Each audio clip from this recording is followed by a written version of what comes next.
it's Carla Lizardo here with Pia Wurtzbach and Bianca Guidotti. Welcome to another episode of Queentuhan! Queentuhan! Hi guys! We're seeing all your comments pouring in early on. Hello to the Queendom and hello to the Ashties community.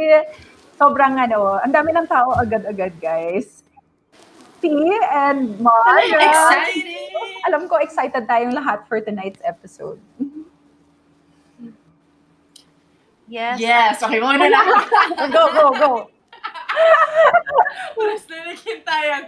Okay, so yes, we're super excited for today's episode because, I love promoting positivity. I think it's one of the best things we can do right now. And it's going to be a very interesting discussion. And I just want everyone in the comment section as well to, keep your minds open.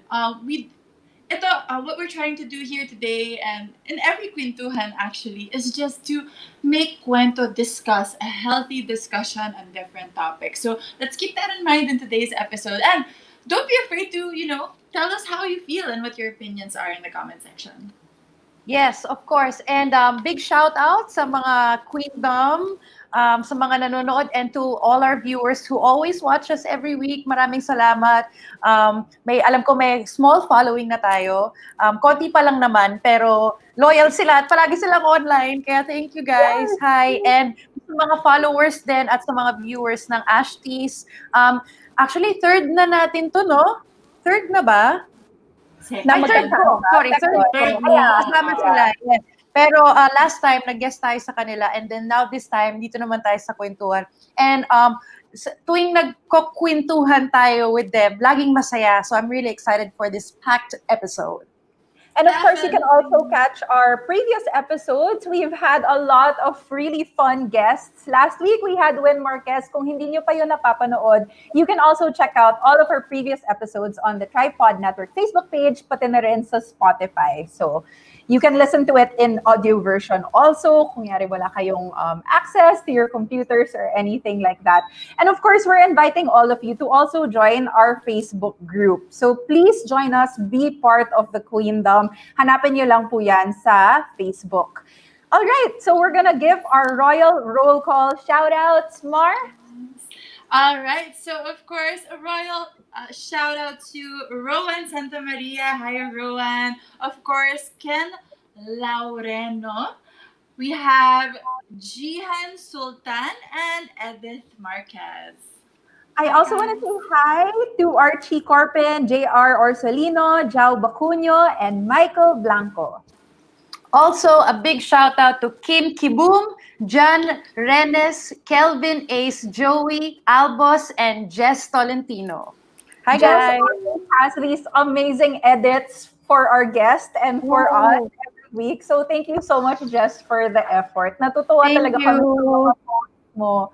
All right, so earlier, we already gave away kung sino yung guest natin at kung ano yung topic. And I just want to reiterate that it's really one of the biggest goals of Queentuhan na mag-promote tayo ng positivity, especially in the pageant industry. So tonight's episode is kind of different from what we usually do kasi more of an open discussion siya. And of course, kasama rin kayo ang aming mga viewers when it comes to just talking about how we can promote positivity and a more progressive pageant industry dito sa Pilipinas. So we wanted to have a lot of different perspectives for this show. So naisip talaga namin, we wanted to hang out with our very, very good friends, ang ating Ashties. So let us all welcome Desi, Candy, Miguel, Mock, and Nigel.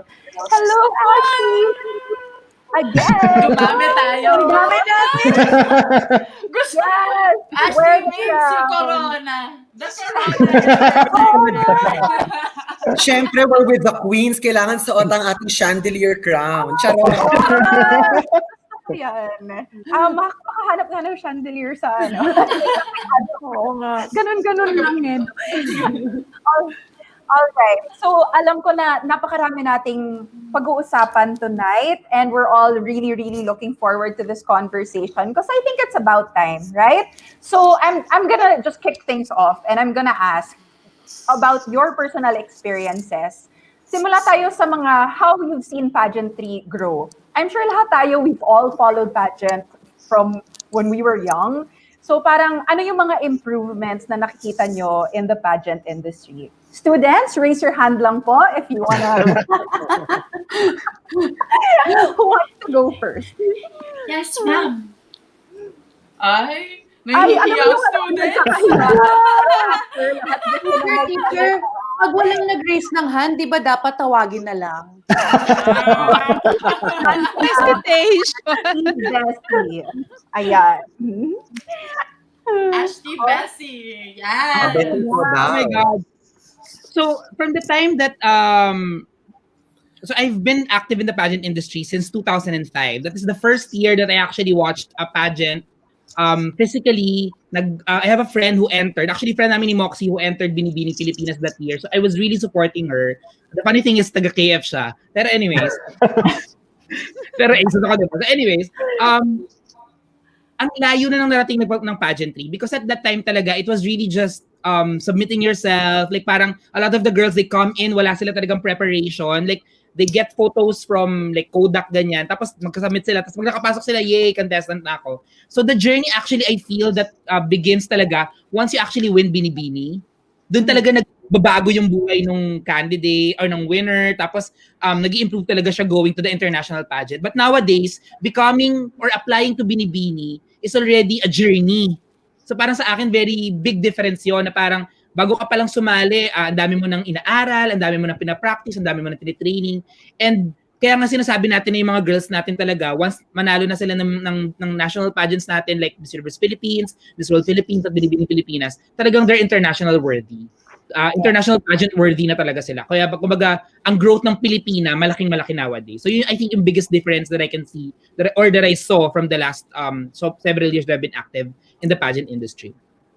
That's a really interesting point. I feel like tayo nga naabutan pa natin yun kasi 2014, relax pa kami. Tapos ngayon parang lahat may glam team na. Diba? Oo, malaki na rin yung difference. Even in the last few years. Ashtie, Miguel.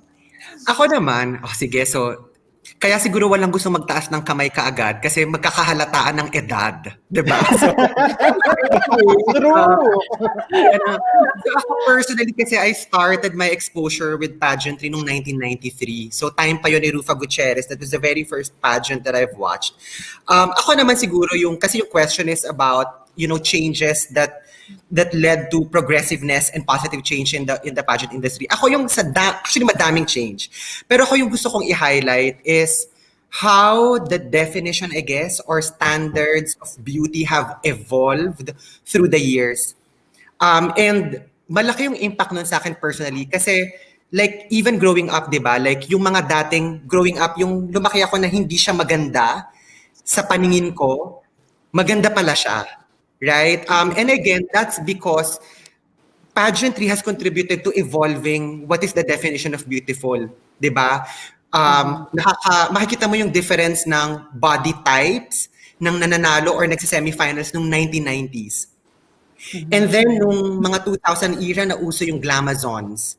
Diba? Tapos, then biglang recently, we're seeing a different, a diverse mold of semifinals, different races, different body types, 'di ba? Na parang dati, like ito na lang, lalayo pa ba tayo si Zozzy Bini, 'di ba? Minsan iniisip natin parang had Zozzy Bini joined say during the Trump years, mananalo ba siya, 'di ba?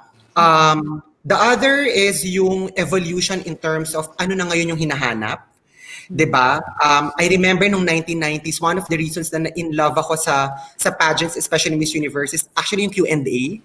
Na ang daming Q&A noon, 'di ba? Yung sa top 10 may casual interview, then top 5 social issues, then one question for the top 3. Tapos nawala siya nung decade ng 2000s, 'di ba? Na nag-iisa na lang yung Q&A. Tapos ngayon, balik na naman sa hinahanap ulit yung personalities through Q&A, although yung criticisms is parang, hindi ba medyo umoe na? 'Di ba? Pero I think yung intent is nakikita na mas nilalawakan yung definition ng beauty to focus on personality versus just physical beauty. So ako for me, yun yung nakita kong isang progressive change. Sorry, one last na lang. And I know itong last is medyo controversial, but for me, welcome change during my lifetime is yung we allowed a transgender woman to compete in Miss Universe. Kasi for me, ikukumpara ko siya doon sa nung 1970s or 1960s na yung to have a black woman to represent certain countries were not acceptable. Tapos nung, di ba may time nga noon na Miss South Africa sa Miss World had to have two representatives, one white woman and one black woman. Di ba? That was a really big change. Hindi siya niyakap ng mga tao. Pero ngayon you have Miss World winners, Miss Universe winners na black. So ngayon, nakita ko na hindi pa siya ganun katanggap, but I'm confident and I'm sure na maybe in 10 years or 20 years time, we would look back at what happened in 2018 and hindi na siya big deal. Na when we had Angela Ponce join Miss Universe. So yun yung sa akin. I love that answer. I think you've covered like a lot of the great points that we wanted to talk about. Mar? I just wanted to add to comment on one of Mick's points was, sinasabi ng mga tao baka OA na daw yung Q&A.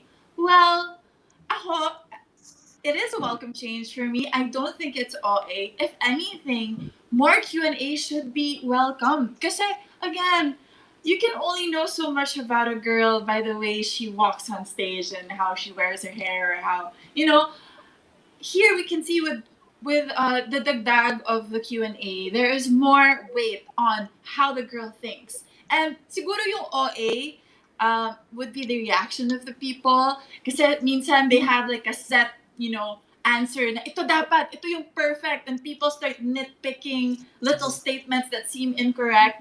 Yun na yung OA. What we should remember is Q&A. It's not really about, is she right? Is she super right? Or is she super wrong? It's more of, oh wait, that's her personality. That's her opinion. That's how she thinks. Those are her values. So, kung ganun natin isipin, there will be grammatical mistakes here and there, but that's not the point. The point is the essence. What is she saying and how does she think? So, yun lang. Just a little comment on that. Yeah. Go, Mox. Yan. I liked everything that has been said so far. Audio. Sorry. Meron ng audio? No, it's okay. No, you're good. I can hear you. Okay. I can hear you. All right. It was me. Oh, okay. Sorry. No, so just going back, I liked actually a lot of the things that Ashtie Miguel has already mentioned. I agree with all of them, but I just want to highlight siguro a lot of the changes in pageantry. I think the center of pageantry has been shifting, even from the 60s, 70s, 80s, from a Eurocentric, and then 90s and early 2000s to the more Western Latin America. And now we see the center of pageantry shifting further east in Asia, and particularly Southeast Asia, which I think is very good. And it's a very good development for us and our Asian neighbors. And one thing then, I guess, naging polarizing would be the introduction of yung continental groupings. A lot of people said that it wasn't fair, but personally, I liked it. Piggybacking from what Miguel mentioned, that, when we were growing up in the 90s and the early 2000s, like the definition of beauty was very Eurocentric. It was very like, Latina. And parang, I think the continental groups parang gives the opportunity for us to rethink the definition of what beauty is. Na parang, I don't, parang for me, kasi I reject that notion na it's unfair because it takes away the opportunity for another girl that may have had entered. Parang sa akin kasi, who's to say na kung sino yung deserving, na just because maybe she has a different color of skin, different hair, hindi na siya deserving or comes from a particular geography. So I like that. I like that there's an effort to diversify the girls that we see on screen. It's good for the young girls watching and also even to the general public at large. Yeah. Mox, I want to add to that because actually I was observing this change, and this change happened nung mga time na I was with IMG, and then I would ask Esther also, and I would ask them na, bakit kaya, like, what's the point in all of this? Because I got used to, I think all of us got used to the most prepared candidates get into the top 15. Ganun naman talaga.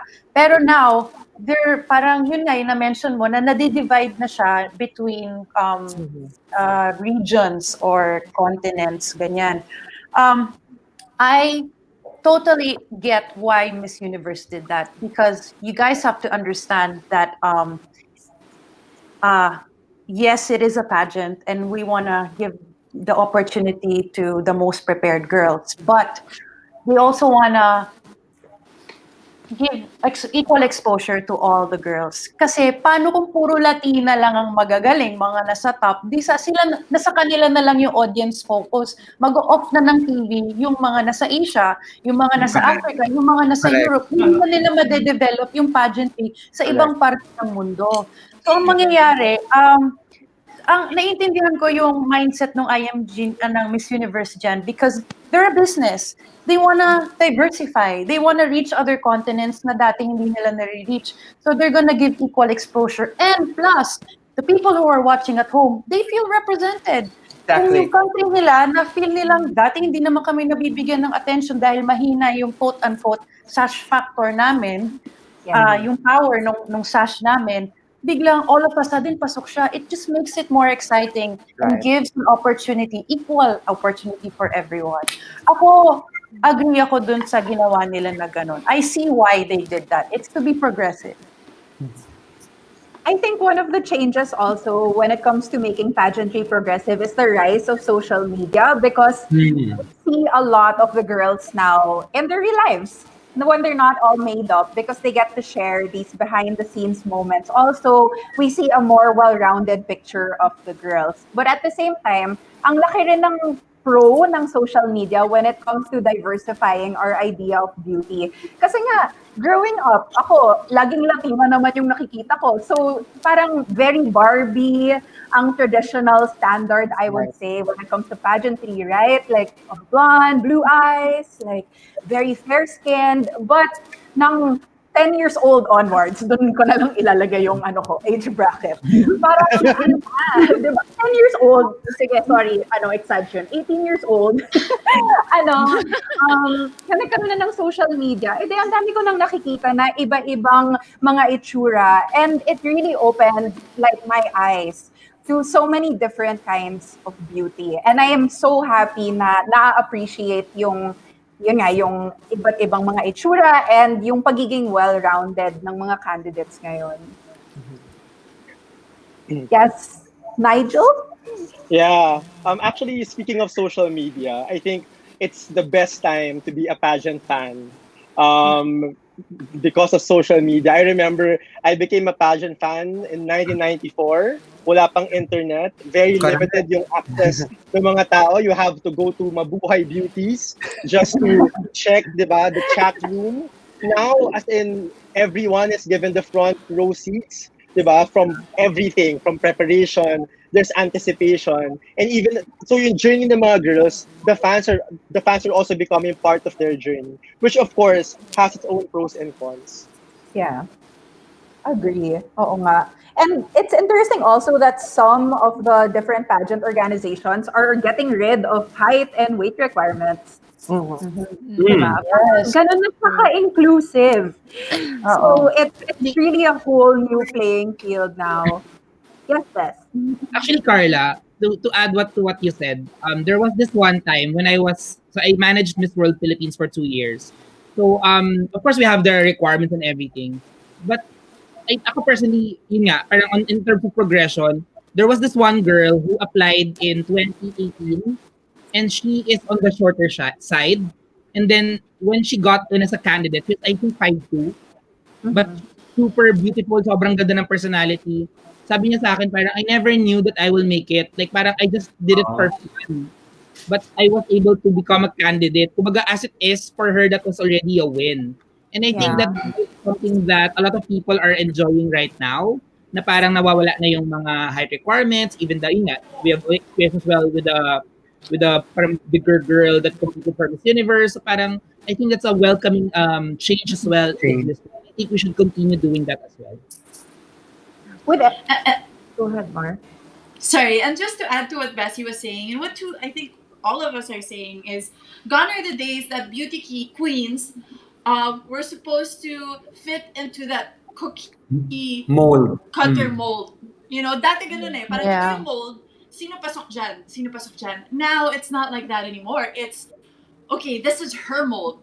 And then how can we broaden that mold? You know, they look at the girl now, who she is. And yeah, there are improvements that can be made. I'm not saying that just be who you are. Of course not. I mean, you become your best self. You make improvements for yourself, for the general population, how you can serve the general population, how you can be the best Miss Universe, or what, you know, whatever title you have.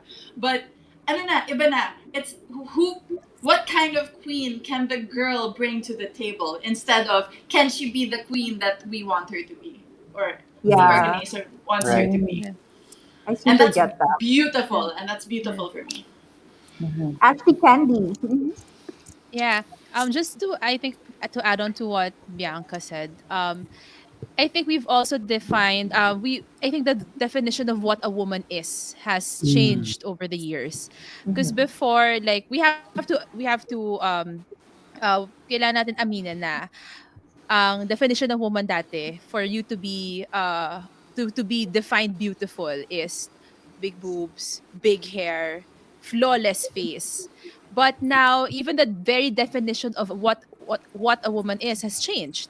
So if you think that you are a woman, if you in your heart you're a woman, then you are a woman, 'di ba? Hence we included the transgender women in Miss Universe.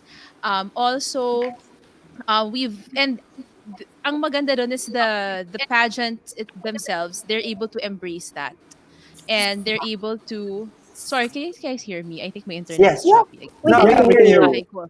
Okay, cool. Yeah. And I think the it's really nice that the pageant industry was able to pick it up and go with it.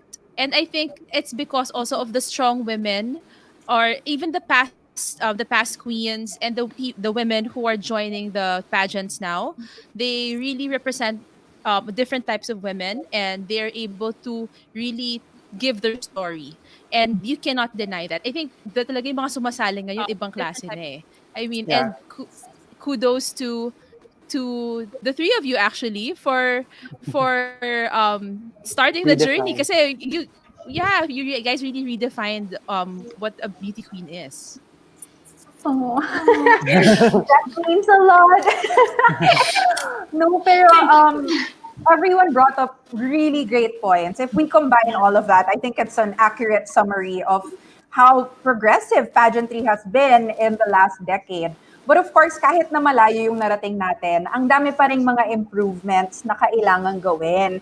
And that is really the main point of this discussion, na here in the Philippines, there's a lot of room for improvement. So let's talk about some of these points that may contribute to the negativity when it comes to the pageant scene, because we can't deny it. There's really a lot of toxicity, there's a lot of negativity. Maybe as fans, as queens, we can all sit down, have this conversation, and figure out what's a better way to move forward.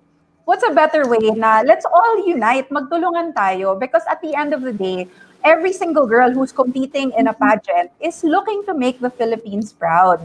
Yeah.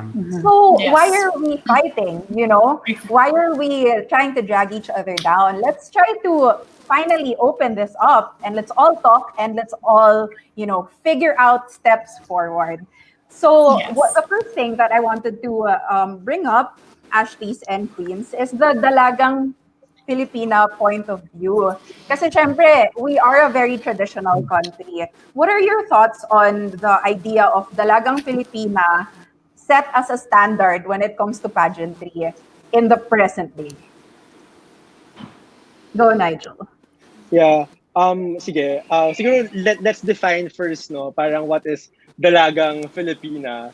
I think naman, regardless if it's in pageantry or in life, same naman yan eh. I mean, all young women are expected, diba, to be demure, to be reserved, to be mahinhin. Honestly, I think there's still merit for me in promoting this dalagang Filipina image. I think you can project and express yourself talaga in any way you want without fear of, you know, being judged by others, especially if that's how you see your values, if that's how you were raised by, diba, by your family. But at the same time, I think we should also welcome yung mga modern Filipinas, or actually any form or all sorts of Filipinas. And there's nothing wrong din in being progressive, eh. Diba, in knowing what you want and really going for it. But I think Filipinos should not be defined by parang a certain period in time. I think they should be defined by one, their values, their contribution to the society, and also the relationships they build. Yeah. Winner. Yes, Ashtie Miguel. Siguro ako naman, ay, yung sinasabi kasi ni Ashley Nigel na there's merit. So, totoo naman yon kasi di ba, especially if that's what your values are. Siguro yung watch out ko lang is, ang problem kasi paminsan when you have those kinds of branding is, kasi what it means is Dalagang Filipina is the ideal. When you make the Dalagang Filipina the ideal, which means anyone who does not fit that mold from in terms of our culture, di ba, is not the ideal, di ba? Not the ideal Filipina. Doon siya nagiging dangerous, di ba? So, yun lang yung watch out ko doon, di ba? Kasi parang paano ngayon yung mga Filipina na lumaki sa, sa ibang family background, di ba? It doesn't necessarily mean that they are any less Filipina, or that kung liberal yung pagpapalaki ng parents nila, is that, are they immoral? Or do they have the tendency to become immoral? Hindi rin naman di ba? So yun lang. So, yung pag nag-brand lang tayo, and again, I'm okay to brand it as long as it's not to the detriment of reinforcing there's only a singular ideal mold. Ako yun lang yung sa akin. I guess what Ashtie Mix is saying basically is what feminism also is saying.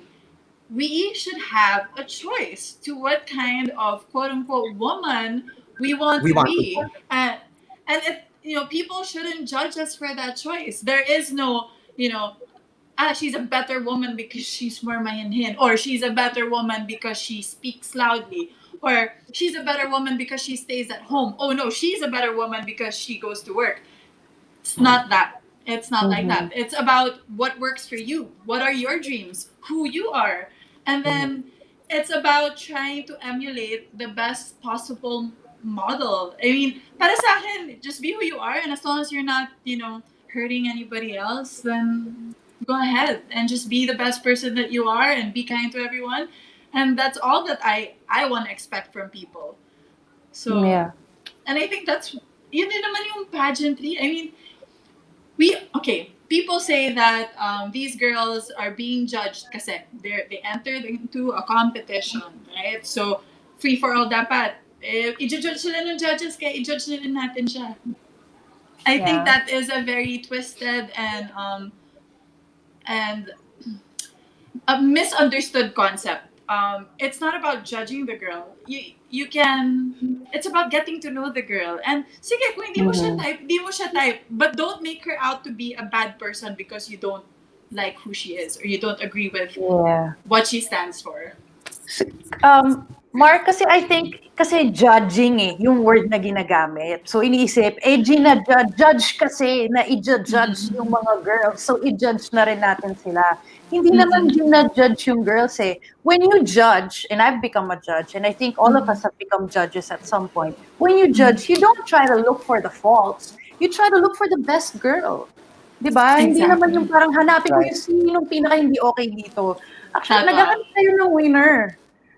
So, parang sana i-apply din yung ganong mindset sa fandom, 'di ba? Yes, Mix.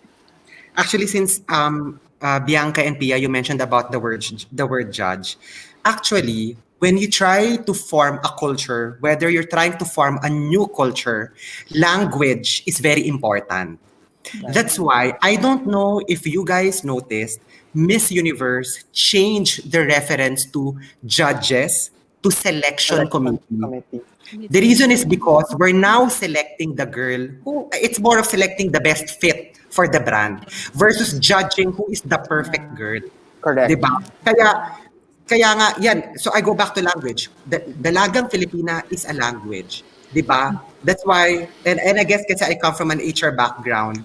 So, kaya naniniwala ako na in terms of communication, the word choice is important. The language is important. So, kaya nga hindi na siya judging Kaya nga, I guess, again, it's another progressive move. The fact that Miss Universe is referencing to a selection committee it means hindi kasi tama yung thinking na i-judge naman ng judges, i-judge na namin kayong lahat. So yun lang yung input ko doon. Speaking of the dalagang Filipina point of view, when Pia was competing, I saw a lot of comments where people would say, you know, she's not really Pinay because she's half German. Hindi naman yan Pinay. I really don't understand the reasoning behind that. At the end of the day, like, she chose to represent the Philippines. So why is that being used against her, diba? Parang carrying the Philippine flag loud and proud. Tapos sasabihin yun. What? Please help us understand. Go Ben. Ang dami namin nag-raise ng hands. Very strong ang opinions namin dito.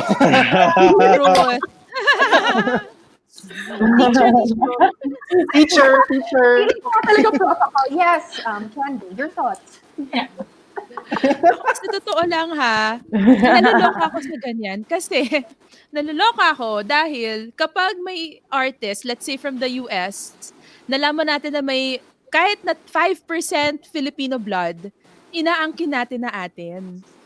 And then, when a girl or when a beauty queen competes and they're like half German or half whatever, British, half anything, we suddenly tell them that bakit tayo nagpapadala na naman ng half-breed? So I really don't understand.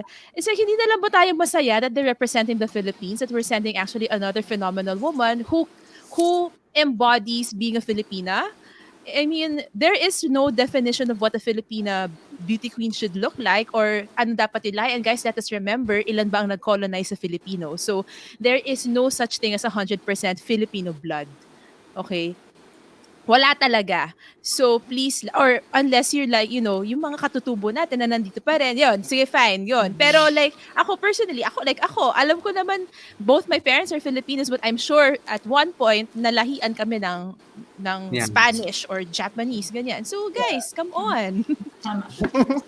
Yeah. Very true. Go Bess. Ako din, parang I share the sentiment at naiinis din ako talaga whenever I hear na parang sana next year padala natin yung totoong Pilipina, yung pure Pinay. Beauty naman, oo. Yun, like parang sa akin kasi talaga we're very diverse. It is actually our advantage that we're able to offer that. Na parang meron tayong mga ibang looks din talaga na offer on a year-to-year basis. And so I really don't like that idea. And on Pia's journey naman, actually I would also say this with Catriona because both of them are half Filipino and then half Australian. Si Catriona, German, si Pia. They always tell na parang hindi sila deserving kasi hindi sila Filipino. They choose to become a Filipino. They represented the Philippines. They didn't apply for Miss Australia. They didn't apply for Miss Germany. They applied for Binibining Pilipinas to represent the Philippines. And sabi ko nga, ang side ko nga joke dyan, parang siguro nga si Pia kung sumali ng Miss Universe Germany, one time lang nanalo na siya eh. Mas madali.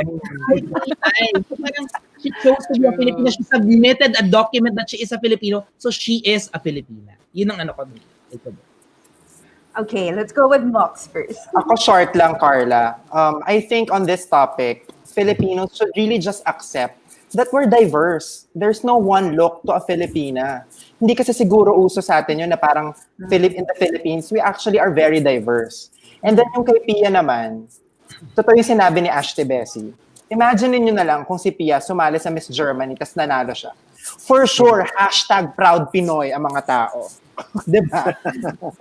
Yun lang yun. That's all I can say about that. True. Okay, nice. Go.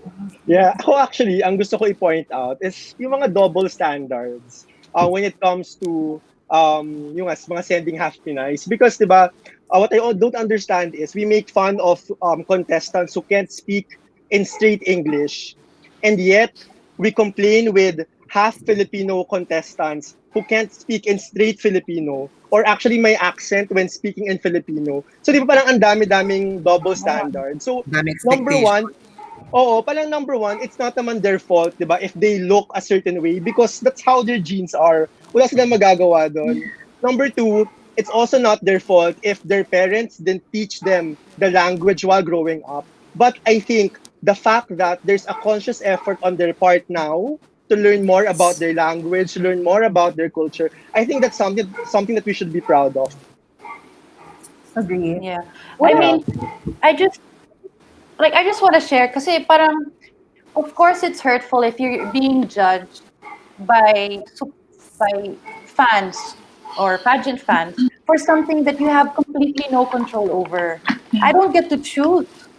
Parang Yeah. na I'm half German or half Filipino and I can't change that anymore. And then here parang kunyari tapos na ako dun, nag-compete na ako pero here I am trying to compete to represent all of you but you don't like me because I was born like this. Parang masakit yun Masakit yun. So, Yeah. and it's also very frustrating because you're trying to join a pageant that celebrates diversity and very openly talks about it. I'm with Miss Universe. We celebrate diversity. We celebrate all cultures. I'm so excited to meet women from all walks of life.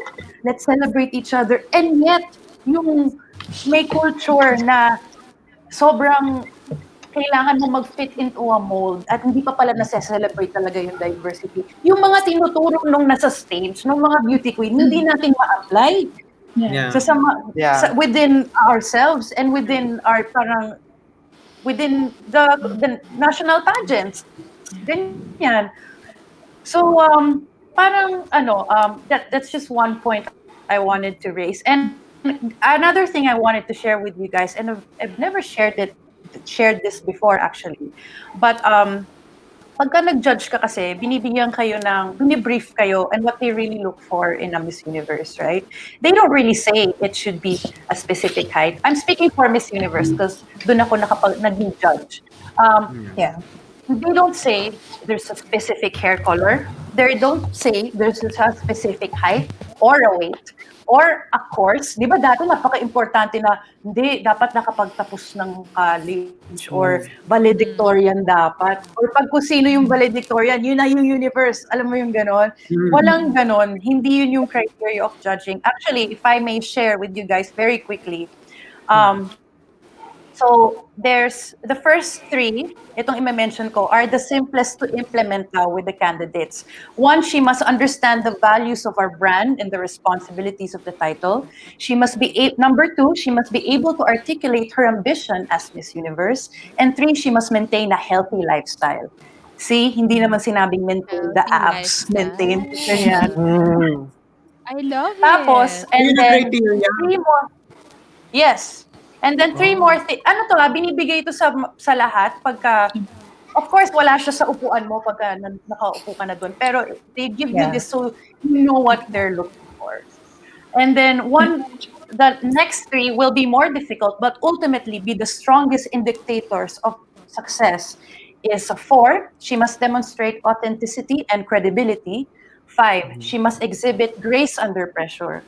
And then 6, she must embody the modern, global aspiration for the potential within all women.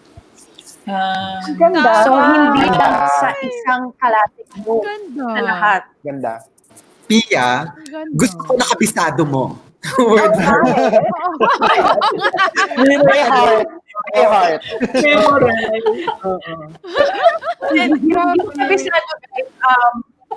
Nasa akin kasi yung nasa akin pa rin yung deck hanggang ngayon.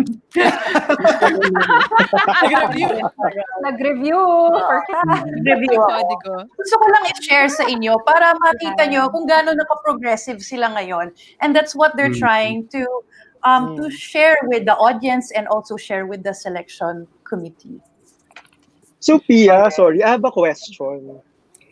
Kung ganun yung binigay ng selection committee, ano yung sinabi sa inyong way to judge? Kunwari, the swimsuit competition or the evening gown competition?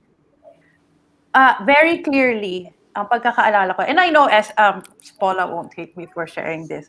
Very clearly, she said that it's not parang we're not looking for the perfect body. We're looking for somebody who takes care of herself. Kasi nakikita mo naman kaya nga naka-swimsuit. Yeah.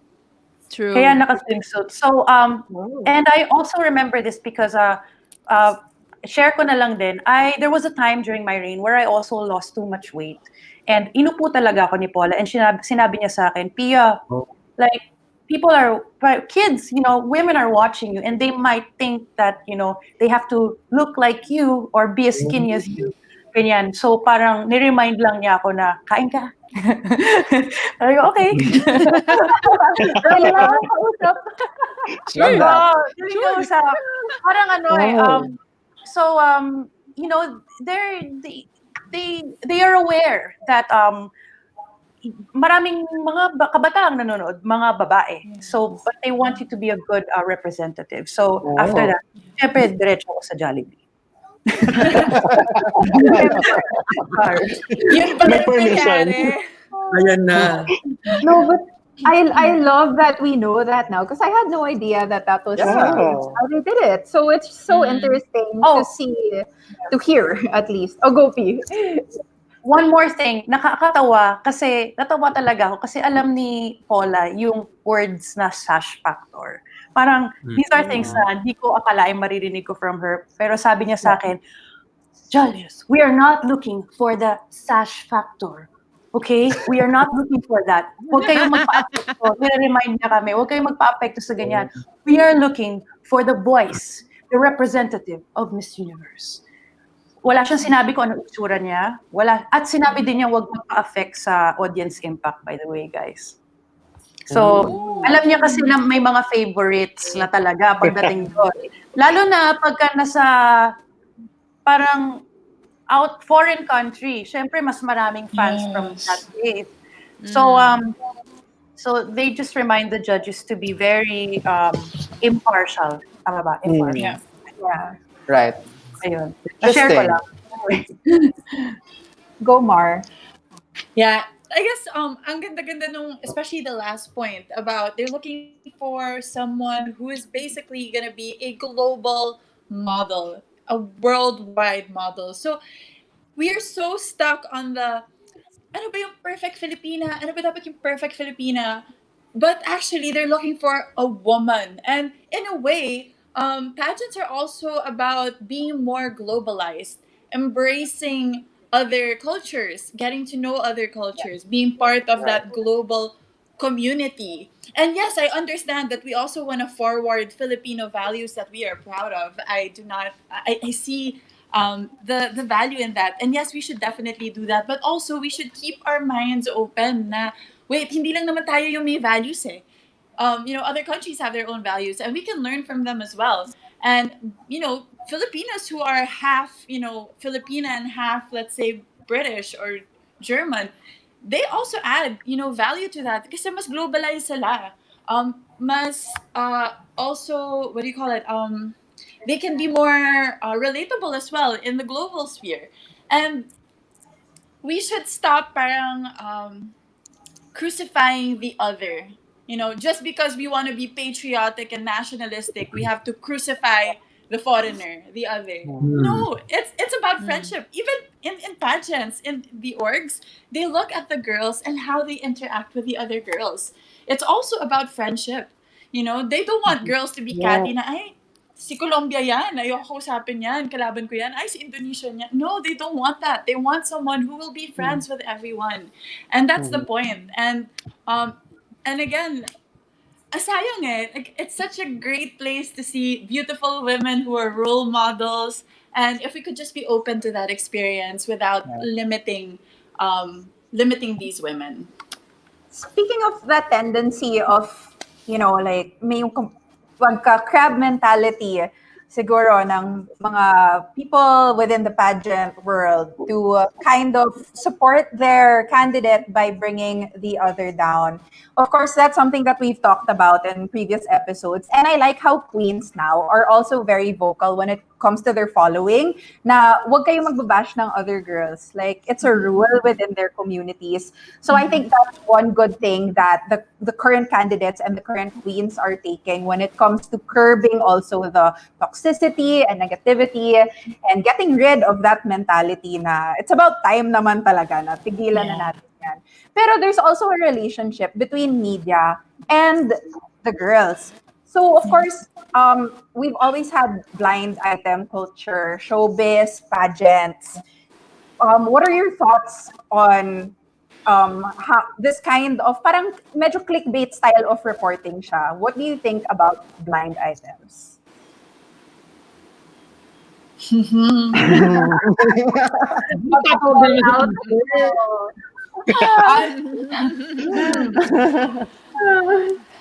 Ayan Teacher? na. Sinong pipiliin mo? Teacher. I can start. Sige, go. Okay, I'll start. Coming from the receiving end of it. I was in the receiving end of it for a long time na. Since I started showbiz, since I started joining pageants. It's happening in pageants. It also happens in showbiz. It happens in the Philippines. It also happens to the rest of the world. Pero, dahil nga I've been in the position where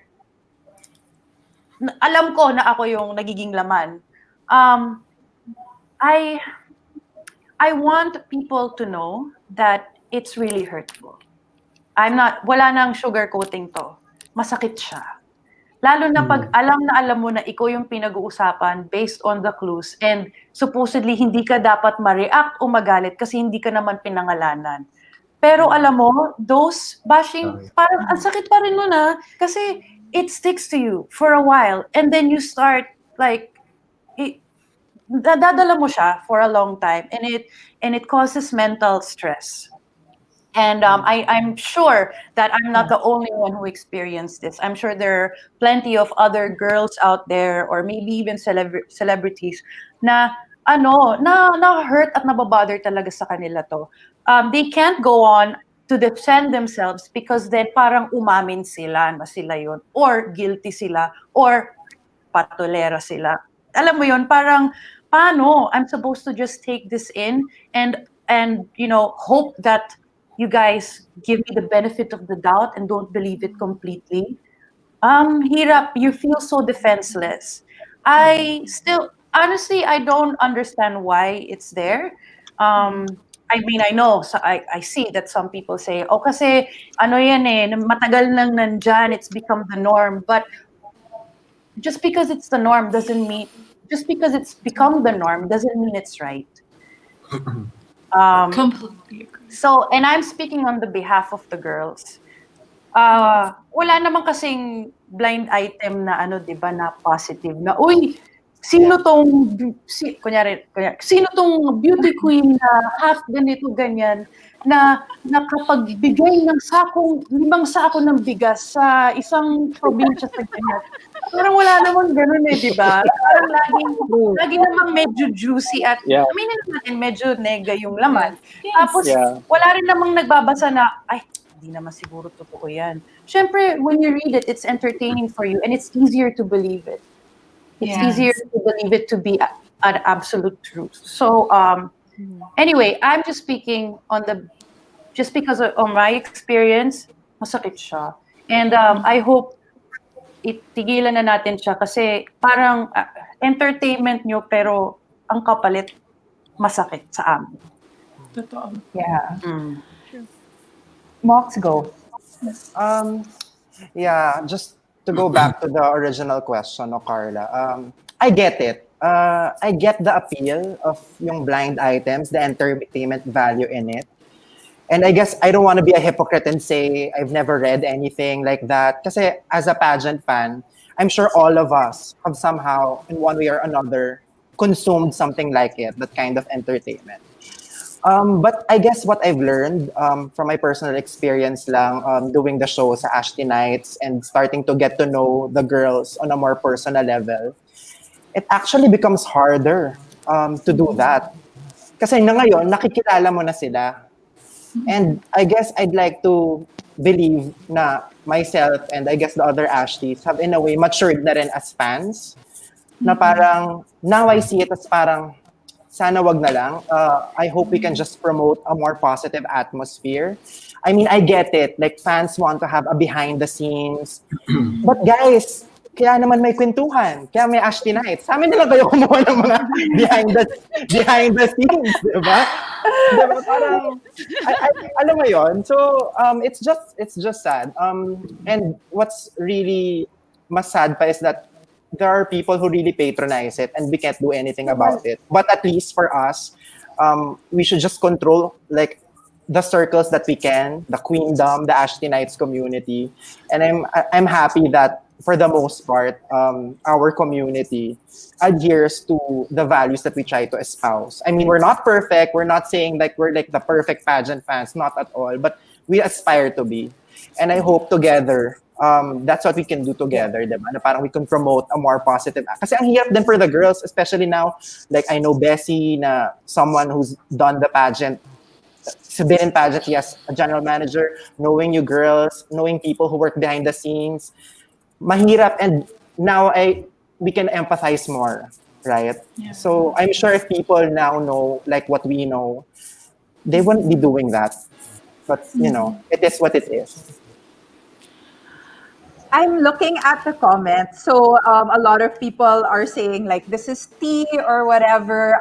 We just want to be straightforward. This is part of our list because of what happened nga with Titas of Pageantry. And we just want to clarify that this is not like, we're not saying go against them like mali sila. You know, we're saying na maybe there's a better way for us to get this information in an entertaining manner. Parang pag-usapan natin siya na paano ba natin siya i-improve? Dahil nga nakita namin and we also know how it feels to be on the receiving end that it does cause harm kasi. So that's really just yun yung gusto naming i-point out. So we're not trying to shade, we don't want any, like, we don't want this to be na parang team ganito, team ganyan. Hindi. Like, yung goal natin is to really get together nga and to improve. So gusto ko lang yun i-clarify to our viewers. Sorry, meron lang akong question. I wanted to ask this to the queens. Kasi kami din, when we do our lives, I check the YouTube comments dun sa mga naging episodes namin. There was a particular comment there from, I would say a basher, who was defending bashing. And then, he referred to the queens as public property. Na parang it should be expected. Na parang you decided to join these pageants, so you should expect these things to come at you. So personally, kayo, how do you feel about being branded as public property and being a subject of all these bashings? Kayo as queen. It makes me so upset and it makes me so sad kasi kaya ko to ginagawa because I want to improve myself, I want to get better, I want to make the country proud. Hindi ako pumasok dito para i-point out nyo lahat ng negative sa akin at i-bash ako. There's a difference between constructive criticism, which I appreciate. Agree. Because pag constructive siya, alam ko that it's coming from a place of care. Na this person likes me. So, nagpo-point out siya ng room for improvement. Merong suggestion na kasama. Pero yung mataba ka, mukha kang monay, aalog yung mundo pag tumalon ka. You know, I joined 4 years ago. 6 years ago na pala. But it still sticks with me. And I actually talked to my mom, my family about it. And never rin nila nakalimutan yung mga comments na alala pa rin nila sa mga forums. Because if you say na parang, dapat hindi nyo pinapansin yan, dapat strong kayo. Pero hindi, tao rin kasi kami. Tao rin yung mga girls, tao rin yung mga celebrities. And I think that we all have to remember that. Yeah. Just to add to that also, first off, no one should be treated as property. Sorry, no one. Not grabe. No one should be treated as property. Doesn't matter what you do. Doesn't matter if you are a celebrity or not. You are a person. And that's, I think, what we have to keep reminding ourselves. Maybe if we would be kinder to each other if we remembered that every person has a dignity. They have dignity, and we're supposed to respect that dignity no matter who they are, no matter what they do. That is the basic respect that we can give each other. And another thing on that is, para sa akin, it sounds like a lame excuse so that you can feel better about how you're treating people. Because they are in the public light, you feel like you have the right to do that. Yes, you have the freedom to do that, of course. You know, all of us, freedom of speech. But that doesn't mean you escape the consequences that come from that. Or you escape the hurt. And not just the consequences to yourself, but more importantly, the consequences of that person that you're hurting. because you don't know them, maybe because they're just a picture that you see, or someone that you just see on TV, you don't think about that. But they are people, and your actions matter. Your actions affect them. And yeah, minsan we pretend that it doesn't kasi it's better that way. Pride eh. We don't wanna, ayaw namin na mukha kaming victim, of course. But at the end of the day, guys, please remember na lahat tayo tao, lahat tayo may feelings, and there is no excuse to make someone feel less of a person. You might not agree with someone, you might not like someone, but to, be savage, to go out and cause hurt. Kasi guys, aminin natin, a lot of these bashers, they want for you to hurt. Because ganun sila mapapansin. If they hurt you, then, nagkaroon ako ng impact sa buhay niya, whether negative or positive. I mean, is that what you want?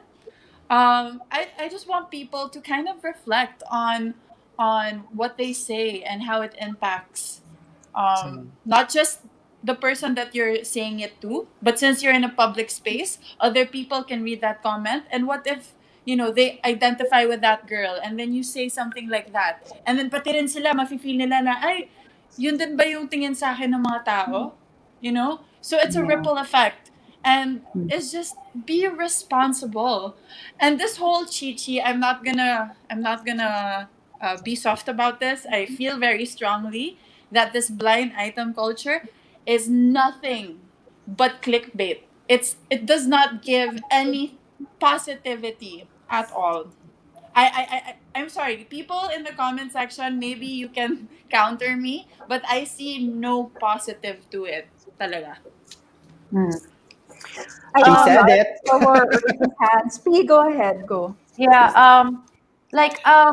Since we've already mentioned them, minsan nakaka-chika ko rin sila titas, and I'm a fan of their page because I also get a lot of my pageant news from them. So, parang but I don't agree, and I hindi ko kayang magkunyari. I don't agree with the blind item culture. But it doesn't mean that I don't like them. It doesn't mean that I hate them. It doesn't mean that I don't like the titas. That's not it. It's just that yung part lang na yun. Kasi again, I want to highlight because I was a candidate before many times, and nasa showbiz ako, so na-affected pa rin ako ng ganito in some degree. And masakit.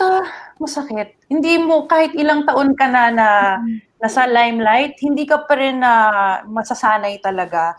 Lalo na naman kung first timer na sumali, lalo na naman kung mas bata pa sa akin, lalo na naman kung hindi pa naman talaga malakas yung loob ng girl at sabihin natin medyo mahina pa yung loob niya.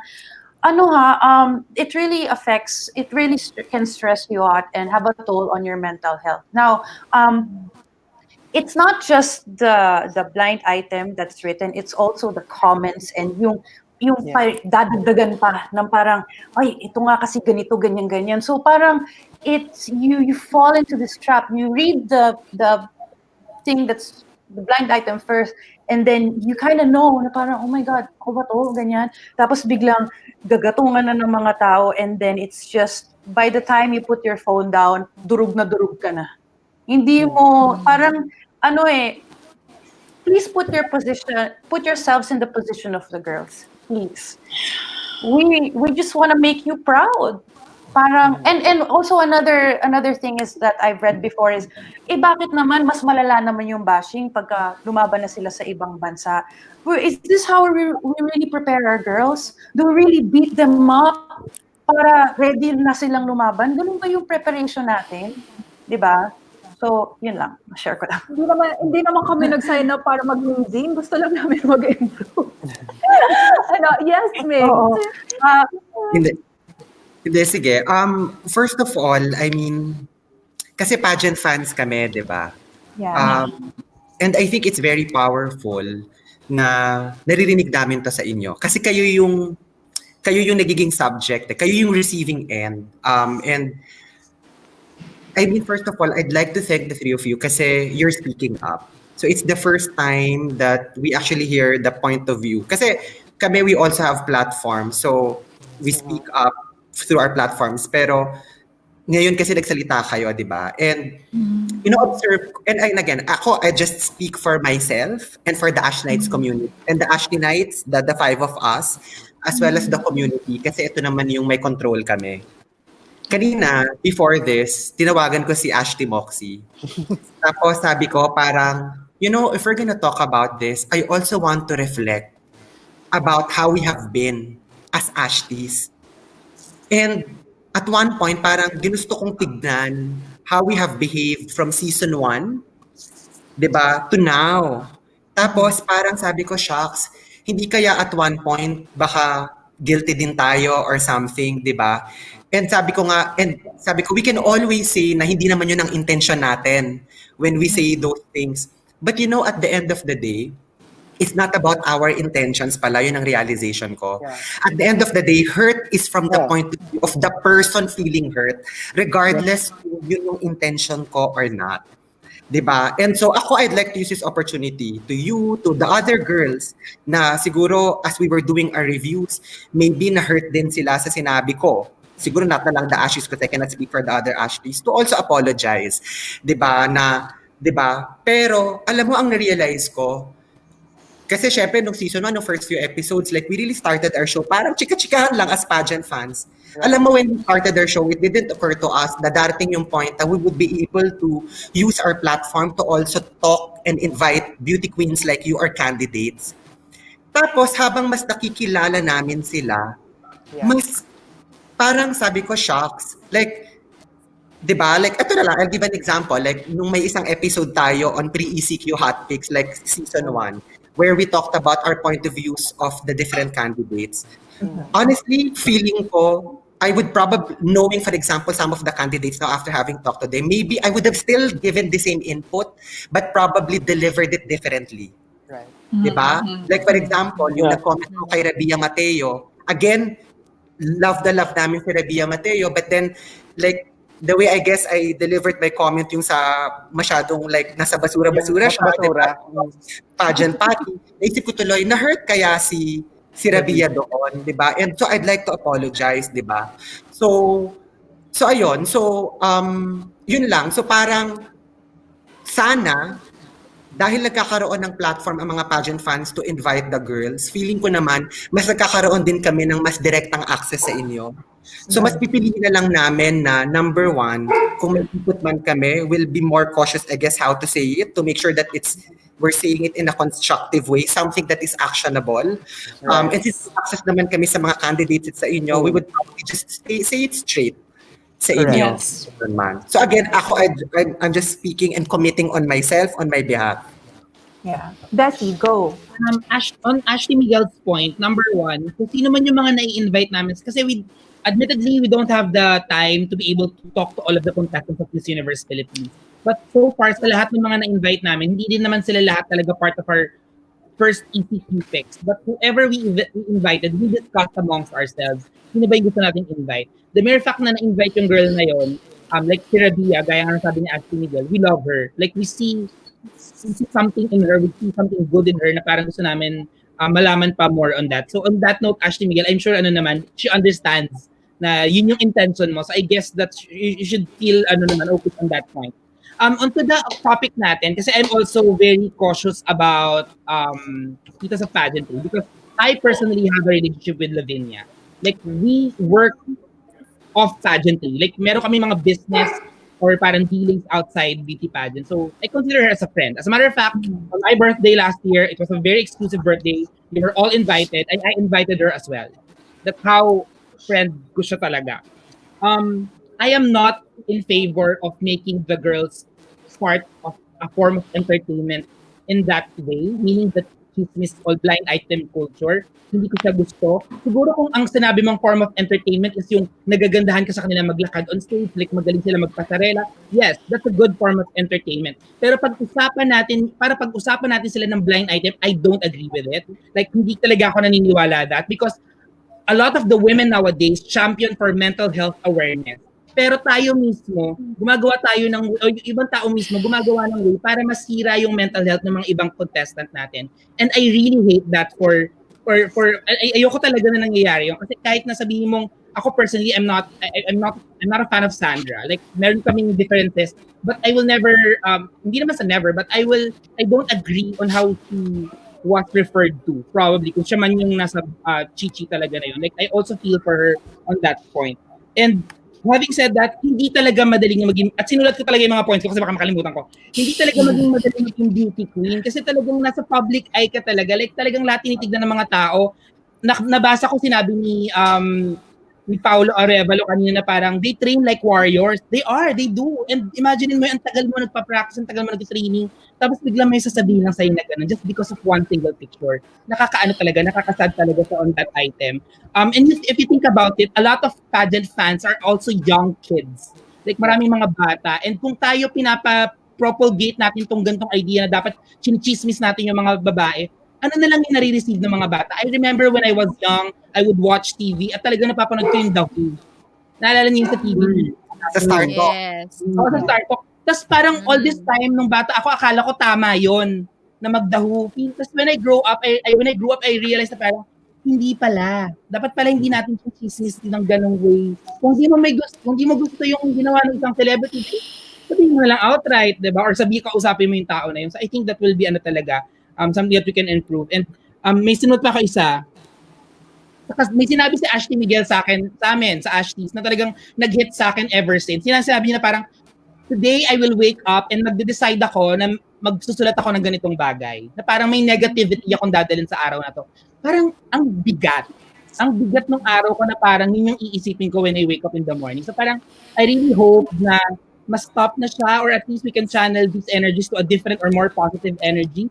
And naman, going naman to the other side, to the girls, kung meron mang nasabi sa inyong ganong bagay, always go back to your anchor, to your core. Balikan yung mga tao na nagmamahal sa inyo o yung naniniwala sa inyo. Yes. Kasi these are other people talking about you that they don't really have anything with you. Like parang they're probably not after your welfare. So balik kayo dun sa mga tao na naniniwala sa inyo. Kasi yung mga tao na yon, if they will say something negative because they care, because they believe that you would improve because they said something constructive to you. Hindi talaga siya yung parang pangit lang na sasabihin niya. So yun lang siguro advice ko sa mga girls.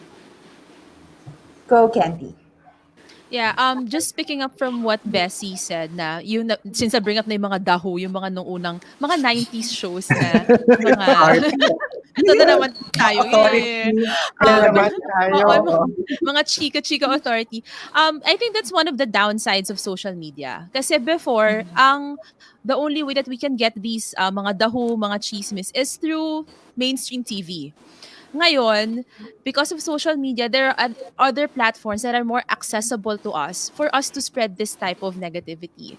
And that's really sad because when you have a platform that is supposed to empower and support these women, why have something that will negate it? Diba? If you claim that you love these women, why have something like that? And I know that it can be very entertaining. I mean, nanood din naman ako ng mga sa daho nung unang panahon. And sometimes, may mga chismis threads on wherever. Sorry, just say hi. Sorry, this is my daughter. She's making yun. So, diba, parang if you're gonna claim that you love the girls, I'm sure there are ways for you to be able to get these types of news. May mga connections behind the scenes. And you would be able to give your feedback and the other people's feedback directly to the ladies. And so why to go through the blind item route?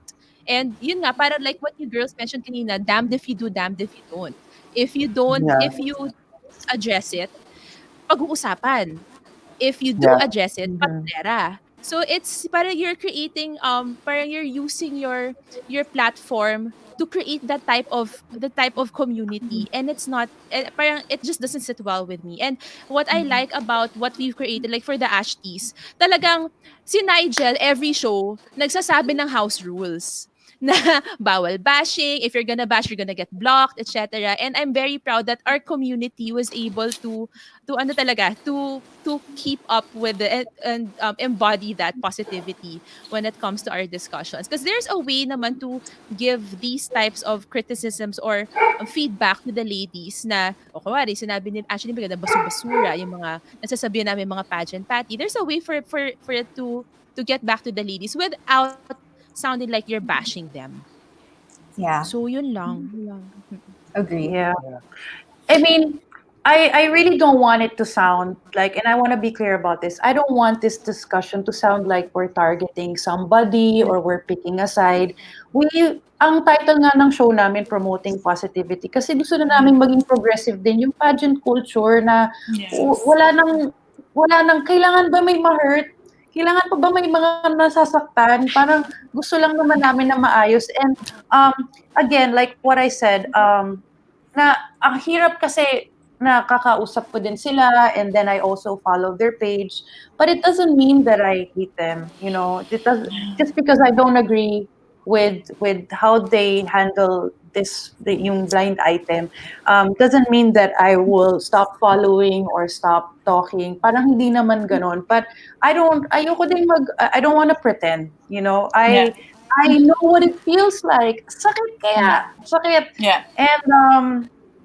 And again, I like what Marian said.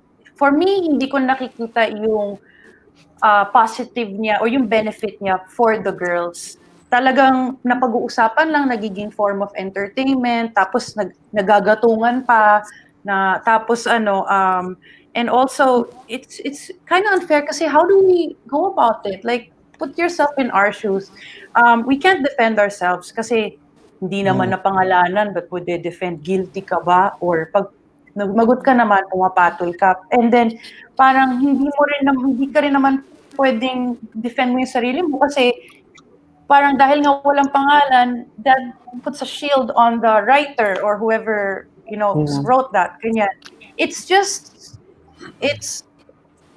Anyway. I just think there's a better way of going about this. There has to be a better way. Yeah. Right? Tama. Yeah. Who was racing? Yeah. Go, Nike. Yeah, ako very short lang. I think for beauty queens and even for for anyone, right? There's nothing wrong in calling out this behavior. There's nothing wrong in calling out these people nicely or blocking them even, right? Because they need to learn their lesson. Because at the end of the day, what we need to take away is their power if they really can't be responsible with it. And I think this has been said countless times, but at the end of the day, you can't really control what other people may say about you, but definitely you have control over what you see, what you read, the pages that you visit. Yeah, so at the end of the day, disiplina talaga kailangan.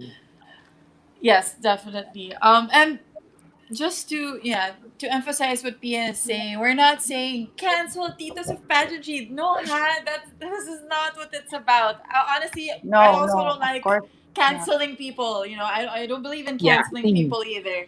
So it's not about that.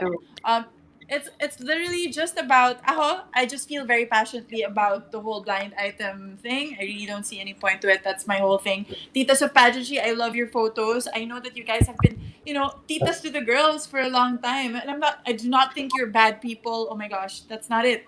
It's just that let's go. Blind item culture, it's been part of our culture and it is entertaining and a lot of people, love it. They love the juiciness of it.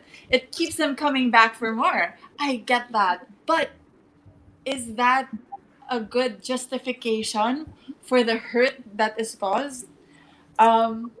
Consequence, diba?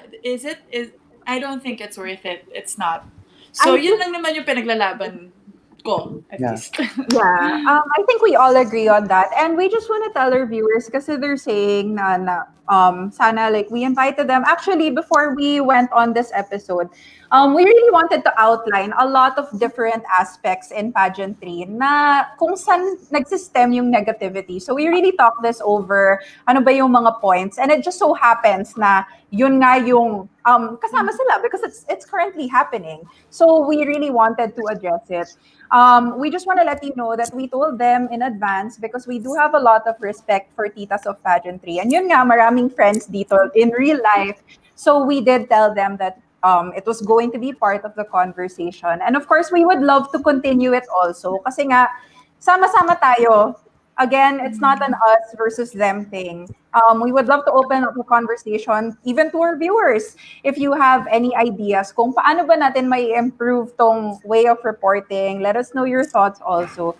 And gusto ko lang i-point out kasi who was commenting? Sorry, I'm going into the comments na ha. Mike said kasi it's constructive criticism. Sad lang kasi patola si girl.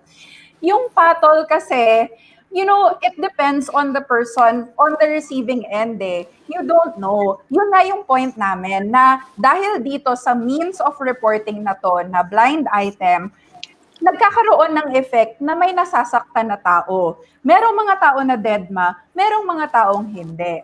So what we're saying is, kung makakasakit ng tao, why are we still saying or allowing that? Shouldn't it be time for change already? We're saying that kami, nararamdaman namin yan. Kami yung on the other side of the fence. And we're saying enough is enough. It's time for us to also speak up and say how we feel about it. Yun lang naman.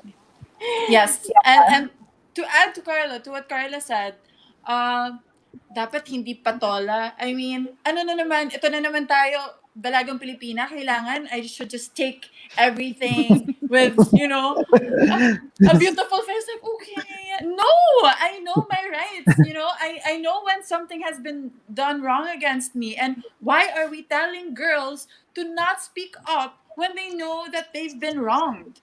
Tama na yan.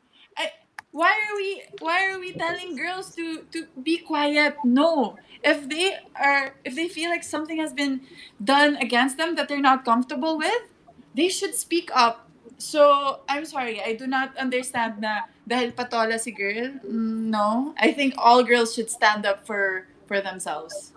And I don't think it's a bad thing. I just wanna kasi alam ko this all started and parang na-spark to because of blind item tungkol nga because of some girls na masyadong pa-sexing manamit ganyan. Just wanna make it clear na hindi naman kami namimili ng side. In fact, I do agree that there are some limits to how you should present yourselves, you know, especially if you're competing for a competition. Parang meron namang mga points that I agree on. Meron namang mga points sila titas that I agree on. Yung nga lang hindi lang ako agree is yung the how. Yeah, exactly. Yes, Same. it's the how. Actually, to anchor on what you said, I also agree with you. May mga candidates din na parang medyo nagugulat ako na parang medyo feeling ko din naman on personal belief, medyo sobra din naman talaga. So I actually understand where she's coming from. Again, it's the how. And I also want to take this opportunity because I read in the comment section and I chatted the Ashties that Drew Francisco is actually one of our good friends who we invited during the first season that better daw kung ma-invite ng queen si Tita Lavinia. And we are also open to that idea. Like the Ashties are also open to that idea that in the event that she wants to air her side and wants to talk to us about it, then we're very much open to it talaga. Kasi gusto naming mabigyan din ng opportunity. Baka naman may ibang angle na hindi tayo nakikita. So bakit may diba? So I also wanted to know that. Was anyone else raising their hand? Bigla. Hindi na the who, the how. Yeah, I really like. Parang group therapy tayo, mga Ashties. Group therapy. Hinga muna, mga queen. Parang I felt you there. I felt you. Inom muna. Yes. No, but I really love having this conversation nga kasi hindi siya masyadong napapag-usapan eh. Kasi parang it's kind of like, hindi, wag mo na lang pansinin. But sometimes you just really have to speak up. Yes. If you know that it's causing harm to certain people. Definitely. Yeah. I guess I wanted also to touch on, people say na the difference is constructive criticism over bashing. What's the difference? At pinag-usapan natin tong kagabi. Ano ba yung constructive criticism? Actionable siya, di ba? Suggestion. Ano ang bashing? Wala kang magawa.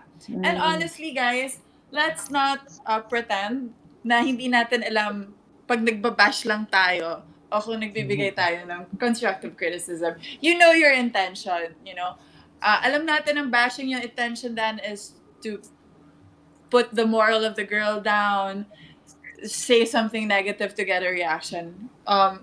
Guys, matalino tayo. Alam natin yung difference and it's up to you. It's up to you really. Syempre kami, we can't do anything about it. Freedom of speech. Again, you guys will do. We all, are gonna do what we want to do.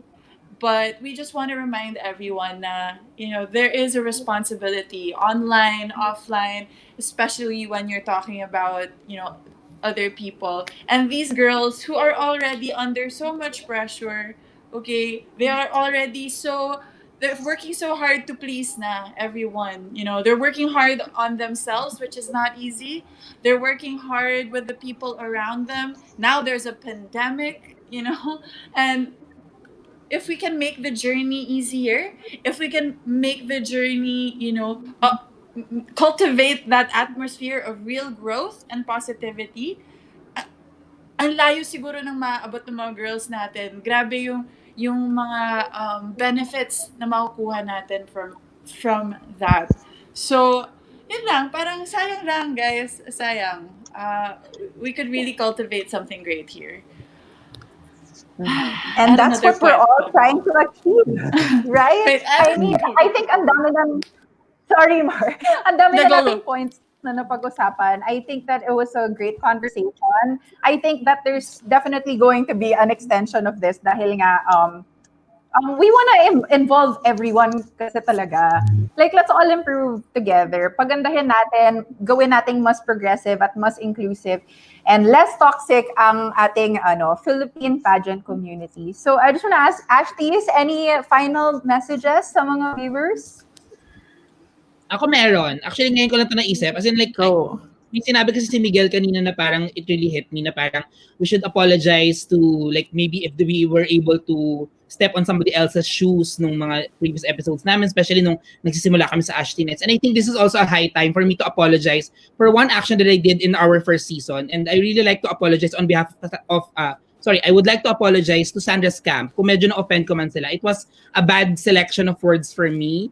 It was not my intention. Actually, nung come to think of it, pinanood ko, parang shocks, kulang yung words ko. Parang ganun. And I really apologize on that. Like, we're not in good terms, but it doesn't mean that I should say something bad about her. Yun lang. Parang, I just wanted to put it out there.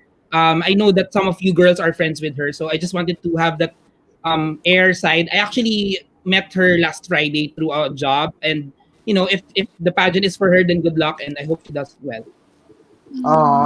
Sana magkaayos na kayo, Ashtie Bessie. Gusto rin namin, Ashtie Bessie, na magkaayos kayo. Sana magkaayos na kayo, as in. Like, honestly. Yeah. Diba ang sarap ng feeling pag kayong support each other and let go na lang natin itong mga... Life is short. I would Yes. Yeah. Sige, ako naman yung next. Kahit ako medyo naging emotional. Ako ala. Go. Take it away.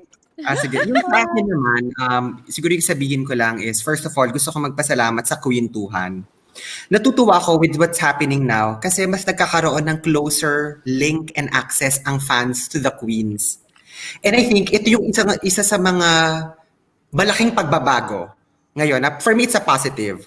Kasi parang dati, malayo ang beauty queens talaga eh. And I guess it's that distance that has also created this culture.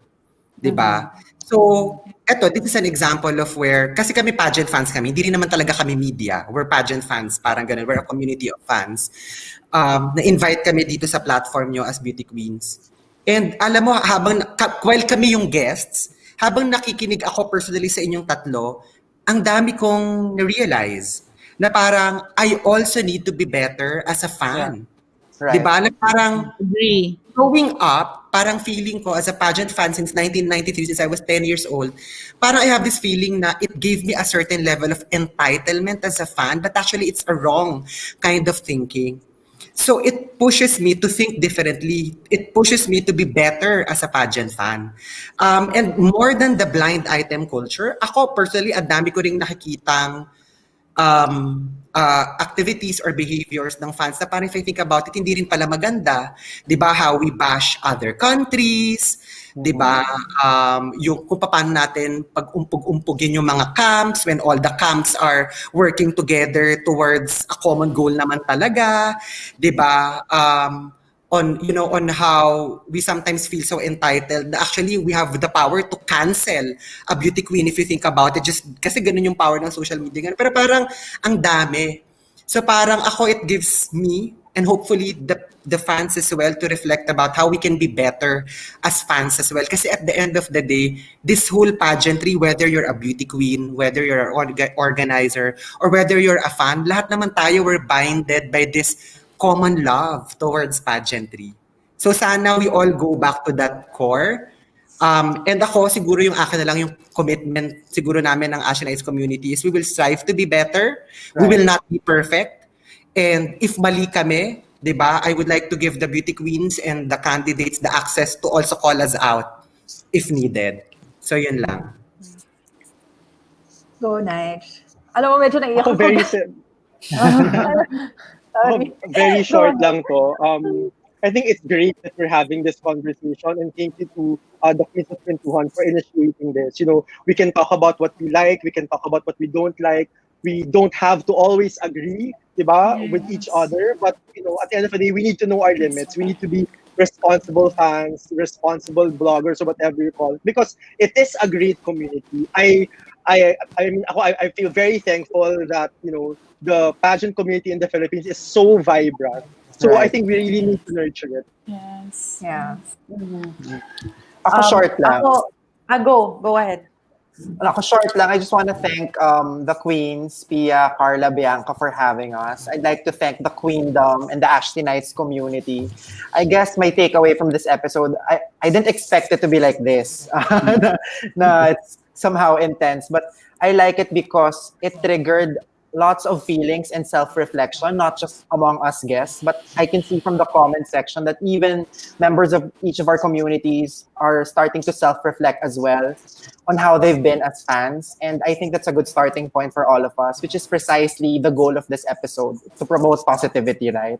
Yeah. So thank you and congratulations to the Queens of Queentuhan for coming up with this episode. Thank you. If I may add lang very quickly, guys, you know, wala namang perfect sa atin, di ba? Lahat naman tayo parang at some point in our lives, I'm sure lahat tayo naging part din tayo ng ganitong culture na nag-enjoy tayo na magbasa ng blind item. Nag-enjoy di ba? Parang we've been part of this. But it's not too late na mag-progress na tayo. 2020 na. It's not too late for change. It's not too late to do the right thing. We're not saying that we're perfect, not at all. But then, and we're not saying that, you know, what we're saying is ito na yung tama at mali kayo. We're not also trying to like target people. All I'm trying to say is, siguro ang takeaway ko din sa episode na to is sana mas maging malawak na yung pag-iisip natin, mas maging progressive tayo at isipin natin yung feelings ng isa't isa. Kasi yun naman yung sineselebrate natin sa pageants, di ba? Parang, ba't ba gusto natin yung pageants, di ba? Let's try to remember why we even love it in the first place. Ano bang sineselebrate sa pageantry? Diversity, parang yung pagsasamahan ng mga babae, yung friendship, diba, na despite the difference, diba, ito na lang. Go ahead. Balik tayo sa umpisa. Ginagawa tong joke, but actually, there's a reason why it is said. It's for world peace. Diba? Parang nagiging katatawanan siya, parang sa Q&A, the world peace ang answer. Actually, if you think about it, we need to bring world peace back into this pageantry industry. Honestly, I always hated the fact that people made it a joke when one of the reasons why I did join pageantry is because I believed in that.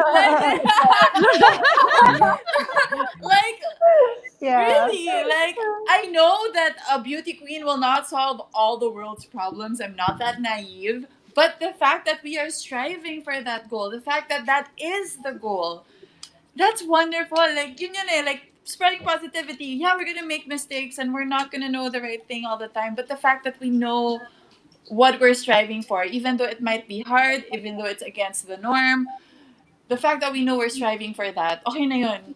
Goods na ako dun. Yeah. Candy, go. Yes, can. Yeah, I just want to remind everyone why beauty pageants are there in the first place. It's really to uplift women and to be able to help these women be their most beautiful and empowered self.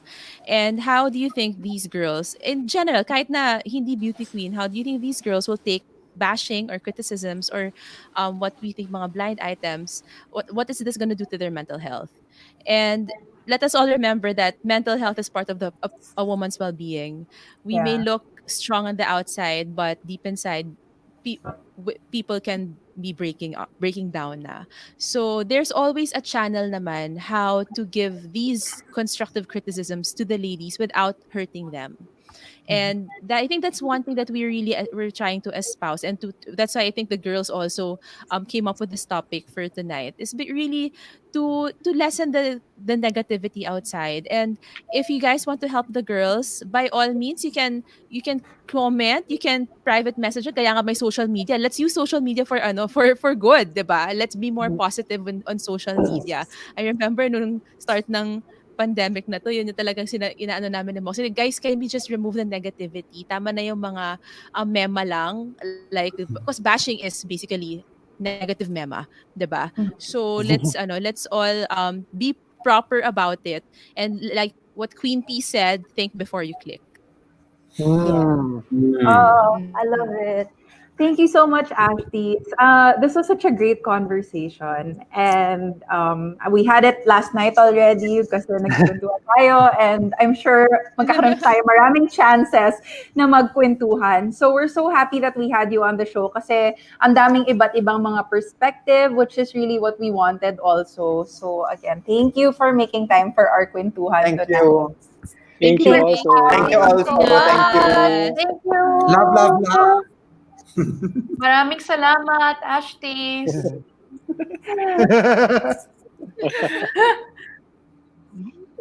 Ayan. Of course, hindi mawawala yung ano natin, yung Queentuhan fanfare. I hope Mar will come Yes. back.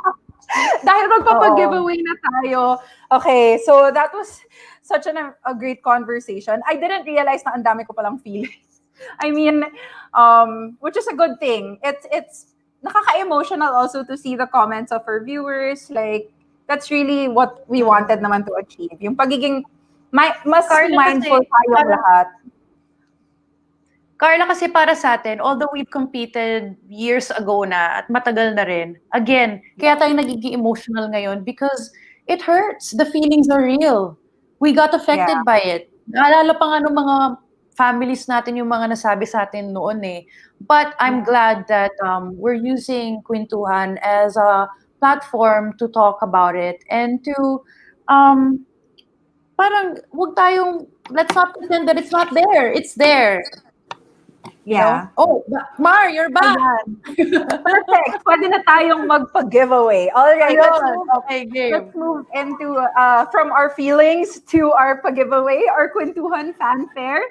And tonight, our prize is from iWalk PH. iWalk PH is an online store that sells premium smartphone accessories. Check them out for all of your techie needs. So you guys know the drill. Magbibigay kami ng 3 trivia questions and you can only answer after we say go. So ang sagot nyo sa isang comment box, dapat 3 sagot na yan. Okay? And of course, sorry, we have to say that this is only for our viewers in Metro Manila. Or at least in the Philippines. Dahil power bank naman siya, hindi naman siya pagkain. So, we will find ways. All right. Question number 1. Name one thing Win did to make friends during her Reina Hispano-Americana stint, given na merong language barrier. Okay. Question number 2. What is our topic for today's episode? All right. So for question number 3, I'm waiting for it to flash. There you go. When we are around other people in public, what must we always practice? All right.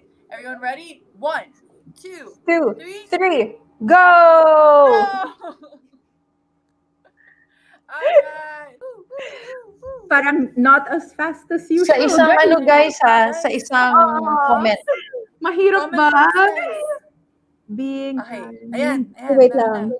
Okay. We're gonna wait for our producer will be the one to tell us who the winner is. Hindi natin alam. Wait, Yan. Sino na una? I think it was Kelvin Ace. Being kind, positivity, social distancing. Okay na yung positivity kahit promoting Ah. positivity. Oo, yun na rin naman yun. Yes.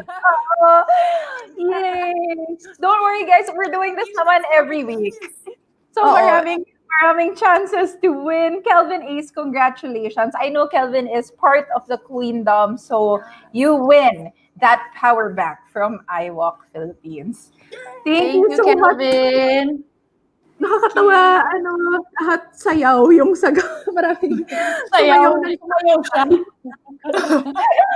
In fairness, sumayaw naman siya talaga. Oo, sumayaw naman siya. So nag-overtime tayo ngayon dahil ang daming kailangan pag-usapan. But hopefully all of you enjoyed. Sana meron rin kayong mga takeaways from tonight's conversation. And of course, please join the Queendom also para you can also tell us your thoughts at tuloy-tuloy natin yung kwentuhan dun sa Facebook group. Yes. Any last reminders, guys? Guys, well, we listen to your suggestions. So kung sino mang gusto nyo na i-guest namin for our next episode, please go to our the Queendom community. We have a group on Facebook. We also have Instagram page. So let us know. Nakikinig kami sa mga requests niyo. Again, if you haven't yet, follow us on Spotify. We are a podcast. Join the Queentuhan Facebook group. I-search nyo lang yung Queentuhan. Doon tayo magkukwentuhan. And follow nyo na rin kami sa social media. Yes. And of course, we'll see you next Tuesday, 8 p.m. Make this your weekly Queentuhan habit. Right? Bye, guys. See you Bye. next Tuesday for another episode of Queentuhan.